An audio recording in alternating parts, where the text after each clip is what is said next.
안녕하세요. 자, 오늘 정말 흥미로운 질문 하나로 시작해 볼까 합니다. 한번 생각해 보세요. 세계 최고의 밴드가 세계에서 가장 큰 시장 중 한 곳에서 공연을 못 한다?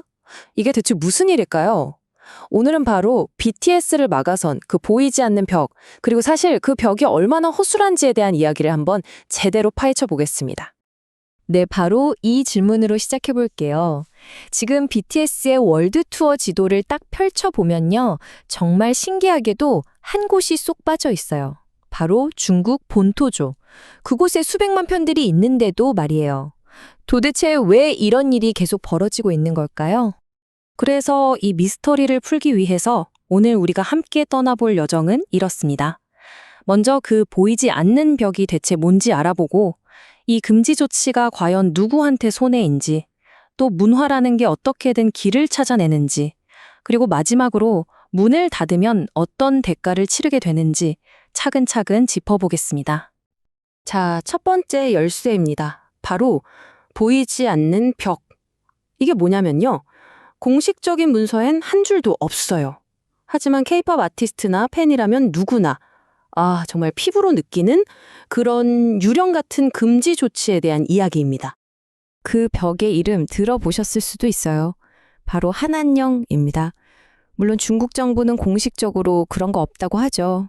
하지만 2016년 이후로 이 비공식적인 규제는 한국 드라마, 영화, 음악이 중국 본토에 들어가는 걸 막는 아주 실질적인 장벽이 되어 온 거죠. 자, 그러면 이런 상황에서 가장 큰 피해자는 과연 누구일까요? 딱 생각하면 당연히 공연 못하는 BTS지 하기 쉽잖아요. 근데요, 정말 그럴까요? 어쩌면 우리가 이 계산법 자체를 완전히 잘못 보고 있는 걸지도 모릅니다. 보세요. 이 저울 한쪽에는 거대한 시장을 잃은 BTS가 있고 다른 한쪽에는 글쎄요, 커다란 물음표가 있습니다. 과연 이 저울이 평평할까요? 아니면 우리가 보지 못하는 훨씬 더 큰 손실이 저 물음표 뒤에 숨어 있는 건 아닐까요? 자, 그럼 이제부터 한번 보시죠. 이 벽이라는 게 왜 지금 같은 세상에선 정말 아무 소용이 없는지, 문화가 어떻게 모든 장벽을 비웃기라도 하듯 자기 갈 길을 찾아내는지, 그 생생한 증거들을 한번 따라가 보겠습니다. 옛날에는요, 이게 통했어요.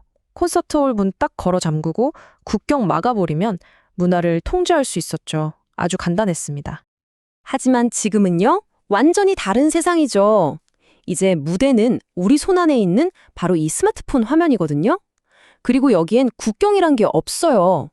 이런 세상에서 물리적인 벽이 무슨 의미가 있겠어요? 그러니까 핵심은 이거예요. 교류는 절대 멈추지 않아요. 그냥 형태만 바뀔 뿐이죠. 중국 팬들은 온라인으로 스트리밍하고 SNS로 영상을 퍼나르고요. 심지어 멤버 생일 축하한다고 팬들끼리 돈 모아서 비행기에 광고를 띄우는 이런 이벤트까지 직접 조직한다니까요? 이 열정을 어떻게 막겠어요? 이게 딱 경제학 기본 원리랑 똑같아요. 수요가 있는 곳에 공급이 있다. 문화도 마찬가지입니다. 아무리 막으려고 해봤자 사람들은 결국 자기가 원하는 걸 즐길 방법을 기가 막히게 찾아낸다는 거죠. 그리고 이게 오늘날만의 얘기가 아니에요. 역사를 쫙 돌이켜보면요. 항상 똑같은 패턴이 반복됐습니다. 소련이 퇴폐적이라며 재즈를 막으려고 했을 때, 미국 남부에서 록 음악을 금지하려고 했을 때, 그 결과가 어땠나요? 오히려 그 문화들은 더 강한 생명력을 얻어서 다른 길을 찾아냈죠. 문화는 절대 숨을 참지 않거든요. 자, 그럼 정리를 해보죠. 이 금시 조치가 BTS를 막는 데는 사실상 실패했어요. 그렇다면 이제 질문을 바꿔야 합니다. 이 벽을 쌓는 진짜 비용, 그 대가는 대체 누가 치르고 있는 걸까요? 네, 바로 그 벽을 쌓은 주체, 바로 그 자신입니다. 그러니까 세계적인 문화를 딱 차단해버리면 그 나라는 스스로를 고립시키는 셈이 되는 거예요. 전 세계가 나누는 대화, 새롭게 떠오르는 아이디어의 흐름에서 그냥 자기 혼자만 딱 떨어져 나가는 거죠. 유명한 역사가 아놀드 토인비가 이런 경고를 했죠. 문명은 외부의 도전에 응답하지 못할 때 쇠퇴한다고요.